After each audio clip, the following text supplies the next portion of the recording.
Mais de 1 bilhão de pessoas reclusas em suas casas. É essa a realidade da Índia hoje, um dos países que eu mais fiquei curiosa para saber como que tem lidado com tudo isso.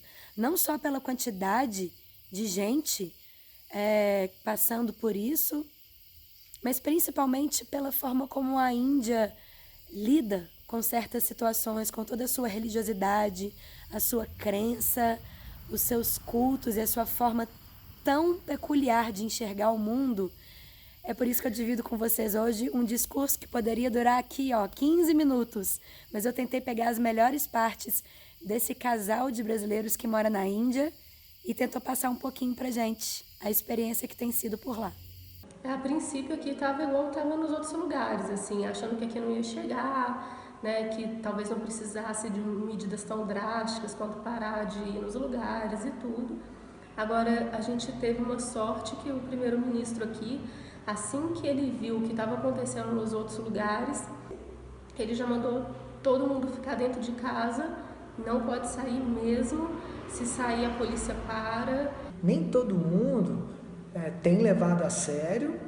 Algumas pessoas, né, continuaram saindo durante um tempo, mas depois desse decreto assim, em rede nacional e de uma campanha muito, assim, antes mesmo de pararmos, assim, de ter o fechamento total, a gente, por exemplo, se fosse fazer uma ligação de telefone, antes da chamada já vinham instruções sobre como que era a situação do coronavírus, como que ele estava se espalhando aqui. Então, assim, houve realmente uma campanha de informação bem assim, expansiva por aqui. Mesmo assim, algumas pessoas não levaram tanto a sério até o pronunciamento. E uma coisa interessante é que, apesar da Índia ser um lugar extremamente religioso, né, ser muito conhecido por isso, o primeiro-ministro, assim que ele falou dessa questão do isolamento, em um momento específico, ele primeiro falou que queria que todas as pessoas fossem até as suas janelas ou de dentro das suas casas e batessem palma, apoiando todas aquelas pessoas que estão na rua, trabalhando pela nossa segurança, pelos policiais, pelos médicos, etc.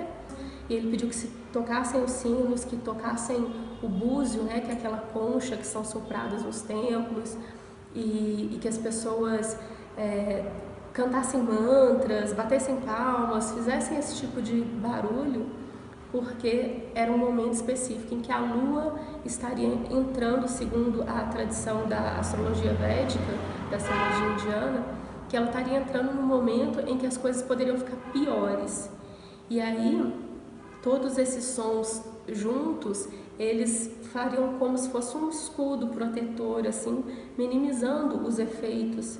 A gente vê que as tradições aqui, elas são muito sólidas, né? Você tem já coisas muito específicas delineadas de como agir, do que é o quê.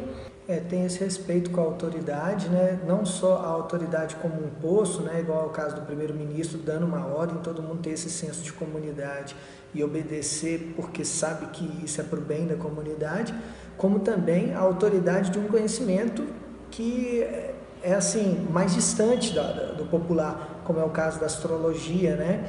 E com certeza o período que o ministro parou, do período que ele começou até onde ele parou, é exatamente um período específico, né, que foi assim, pesquisado, que veio assim, né, de fontes autorizadas sobre o assunto, que esse seria o melhor período. Estamos todo mundo assim, em casa, os supermercados continuam funcionando, né? Os serviços essenciais, manutenção. Tem aumentado agora, a gente percebe que essa semana aumentou o número de casos, mas não é tanto igual o que a gente está vendo no mundo. É pouco com relação aos outros países, porque tomou medidas logo, né? Essas medidas essenciais de isolamento social e tudo. E algumas pessoas, elas têm ajudado bastante. Isso é uma coisa também que eu acho que caracteriza muito o povo indiano. Em cidade grande e que está sendo um polo de disseminação, assim, de contaminação desse vírus, igual Mumbai, por exemplo, tem vários voluntários que tem carro, que tem como sair de casa de carro para ir buscar comida e tudo, coisas essenciais, e essas pessoas, elas recebem ligações, eles fizeram tipo uma central, assim, elas recebem ligações de pessoas mais velhas que moram sozinhos, que não poderiam sair de casa por estarem em um grupo de risco, eles vão até os mercados e levam até a casa das pessoas. E é claro que as opiniões variam, né? Mas, no geral, as pessoas que são mais tradicionais aqui na Índia, elas têm essa compreensão de que, assim, tudo está dentro de uma ordem. E, às vezes, os seres humanos atrapalham um pouquinho essa ordem, né? Então, quando a gente não está em harmonia com toda a natureza, quando a gente não está cumprindo bem as nossas obrigações, quando a gente não está sendo uma boa parte assim, nesse corpo social, às vezes algumas coisas podem acontecer. É muito difícil você ter uma sociedade pacífica quando a Terra, que é considerada uma entidade, um ser vivo, né, dentro dessa tradição, quando ela está sofrendo. É claro que o coronavírus ele é uma doença que se manifesta através de uma virose, com sintomas no corpo humano, mas antes disso é importante a gente perceber que ele é uma doença da nossa própria visão, assim. É uma catarata, não física, mas uma catarata da consciência, assim. A gente acabou esquecendo como se relacionar com a natureza, isso já vem de séculos, e estamos explorando tanto esse planeta que acabou culminando nisso. Essa é a leitura, porque assim, vários momentos da história a gente vê isso, né, passando, e a gente precisa de realmente tirar essa cobertura, né, dessa visão, para a gente voltar a enxergar como que a gente é parte disso, e com certeza esse período pode se tornar assim, transformar a forma como a gente vive, né? A gente criou um modo de vida muito artificial e insustentável, porque a gente está tentando ocupar uma posição de desfrutar de tudo e de sair destruindo tudo, que não é a posição que a gente deveria ter dentro desse corpo social. A natureza ela não está contra a gente, pelo contrário, ela sempre busca o equilíbrio, ela sempre busca a manutenção de todos os seres. Vida simples e pensamento elevado. Como que a natureza ela já tem todo um arranjo para a nossa manutenção e a manutenção de todos os seres desse planeta.